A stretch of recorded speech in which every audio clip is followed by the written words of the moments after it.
ఇక ట్రయాంగిల్ కూటమిలో కుమ్ములాటలు తారాస్థాయికి చేరుకుంటున్నాయి. 3 పార్టీల మధ్య సీట్ ఫైట్ ముదురుతోంది. సీట్ల కోసం నాయకులు కుమ్మక్కు కావడంతో క్యాడర్ కుస్తీలు పడుతున్నారు. గోపాలపురం టీడీపీ నేతలు చంద్రబాబుకు జలకిచ్చారు. గోపాలపురం టీడీపీ అభ్యర్థిని మార్చాలని రచ్చ చేస్తూ నల్లజర్లలో చంద్రబాబు బస్ చేసిన చోట ఆందోళన చేపట్టారు.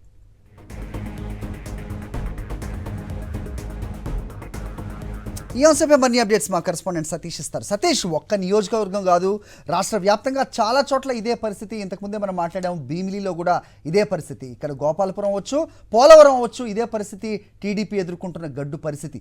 ఏం జరుగుతోంది? సో కూటమి కట్టింది నాయకులైతే కింద నేతల్లో మాత్రం ఎలాంటి పొసగని పరిస్థితి కనిపిస్తున్న సిచ్యువేషన్ చూస్తున్నాం. ఏంటి మీ దగ్గర ఇన్పుట్స్? ఖచ్చితంగా హరి, 3 పార్టీల మధ్య కూటమి అన్నది ఇప్పుడు కుదేలవుతున్నటువంటి పరిస్థితి. కూటమిలో కుమ్మిలాట్లు, ఒకటి ఏ పార్టీకి ఆ పార్టీ మధ్య కుమ్మిలాట్లు ఒకవైపు అయితే, మరొక వైపు 3 పార్టీల మధ్య సీట్ల కోసం ఫైట్ అన్నది స్ట్రీట్ ఫైట్ లాగా మారినటువంటి పరిస్థితి.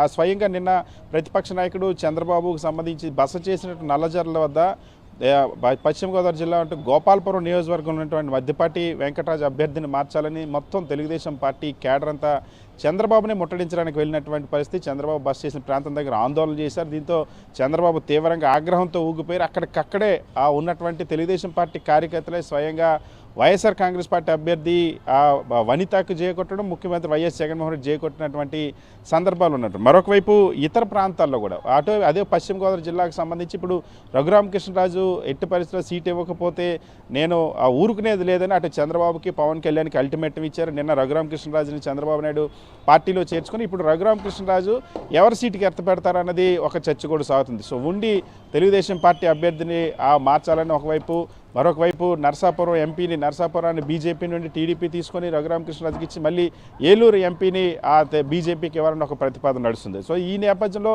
అటు నరసాపురం, ఇటు ఏలూరు, ఉండి ఈ 3 ప్రాంతాల్లో కూడా తీవ్ర స్థాయిలో తెలుగుదేశం బీజేపీ మధ్య అంతర్యుద్ధం కొనసాగుతున్నటువంటి పరిస్థితి. మరొకవైపు గిద్దలూరులో ఇప్పటికే తెలుగుదేశం పార్టీ జనసేనకి సంబంధించి టీడీపీ అభ్యర్థిని అక్కడ అశోక్ రెడ్డిని ప్రకటించింది. కానీ జనసేన నాయకుడు ఎవరైతే ఆమంచి స్వాములు ఉన్నారో ఆమంచి స్వాములు నిన్న ఒక ప్రకటన చేశారు. ఎట్టి పరిస్థితుల్లో నేను ఇక్కడి నుండి పోటీ చేసి తీరుతాననే అంశాన్ని ప్రకటించిన ఇప్పుడు అదొక వివాదం నడుస్తుంది. అదేవిధంగా అనపర్తి సీటుకి సంబంధించి ఆ తెలుగుదేశం పార్టీ మాజీ ఎమ్మెల్యే నల్లమిల్లి రామకృష్ణారెడ్డి స్వతంత్రంగా పోటీ చేయడానికి సిద్ధమవడంతో ఆ సీట్ని బీజేపీకి ఇచ్చి ఇప్పుడు మళ్ళీ బీజేపీ నుండి దాన్ని వెనక్కి తీసుకోవాలని చంద్రబాబు ప్రయత్నిస్తున్న పరిస్థితి. ఇప్పుడు అనపర్తి సీటుని ఇస్తే రాజమండ్రి సిటీని మళ్ళీ బీజేపీకి ఇవ్వాల్సినటువంటి అవసరం. సోమవీరాజు కూడా అనపర్తి కంటే కూడా రాజమండ్రి సిటీని మాకు ఇవ్వాలని అడుగుతున్న పరిస్థితి. ఒకవేళ రాజమండ్రి సిటీ ఇస్తే అక్కడ సోమవీరాజు పోటీ చేసేటువంటి ఆలోచనలో ఉన్నారు. సో ఈ సీటు పంచాయతీ అనేది తూర్పుగోదావరి జిల్లాలో కూడా తీవ్ర స్థాయిలో నడుస్తున్నటువంటి పరిస్థితి. అదేవిధంగా అటు విశాఖ పార్లమెంట్కి సంబంధించి ఎస్కోట్ ఇప్పటికే తెలుగుదేశం పార్టీ అభ్యర్థులపై తెలుగుదేశం పార్టీలో అంతర్యుద్ధం వచ్చింది.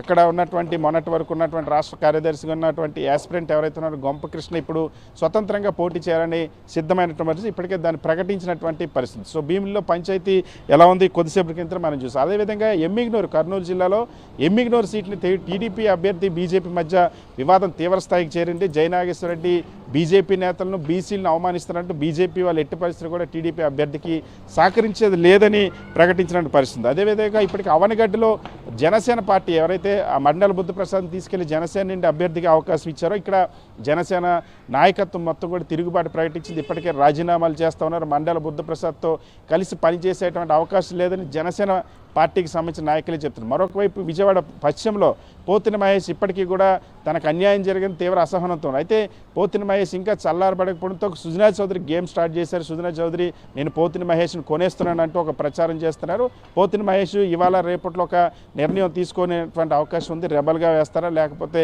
ఏం చేస్తారు? సుజనా చౌదరి చెప్పినట్టుగానే సుజనా చౌదరి కొనేస్తారని ఒక ప్రచారం చేస్తున్నారు. అది జరుగుతుందా, ఏం జరుగుతుంది అనేది చూడాల్సిన అవసరం ఉంది. అదేవిధంగా చాలా చోట్ల అటు సచ్చివేడి కానీ ఉండి, తిరువూరు, ఏలూరు ఎంపీ, రాజమండ్రి సిటీ సీట్లు మారేటువంటి అవకాశం కూడా కనిపిస్తుంది. మరొక వైపు అక్కడ ధర్మవరం సీటు కూడా మారేటువంటి అవకాశం ఉంది.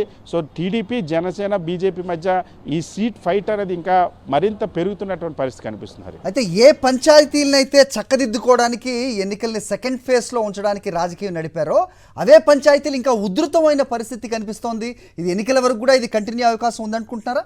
మరోవైపు జనసేన చూసుకుంటే వాళ్ళు బయటకు వచ్చి ఆందోళన చేయడానికి జన సైనికులు ఉన్నారు, కానీ సో అభ్యర్థులుగా నిలబడడానికి సరిపోరు అనే జనసేన ఇస్తున్న మెసేజ్ని ఏ రకంగా చూస్తున్నారు జన సైనికులు?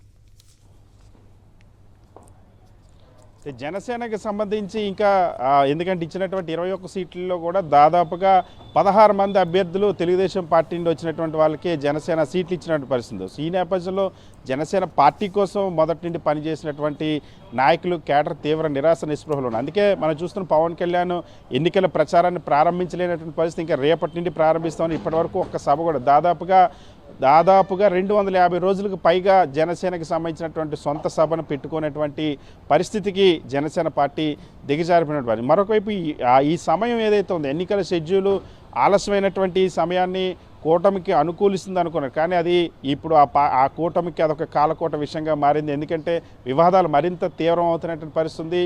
మూడు పార్టీల మధ్య విభేదాలు మరింత పెరుగుతున్నటువంటి పరిస్థితి. ఇంకొక వైపు వైఎస్ జగన్మోహన్ రెడ్డికి ఈ సమయం చాలా అనుకూలంగా మారుతున్న పరిస్థితి. బస్సు యాత్రలో జనం స్పందన ముందుగానే బయటపడేందుకు ఉపయోగపడింది. ప్రజాస్పందన పెద్ద ఎత్తున మండు టెండర్లో సైతం వైఎస్ జగన్మోహన్ రెడ్డి పర్యటిస్తున్నటువంటి పరిస్థితి.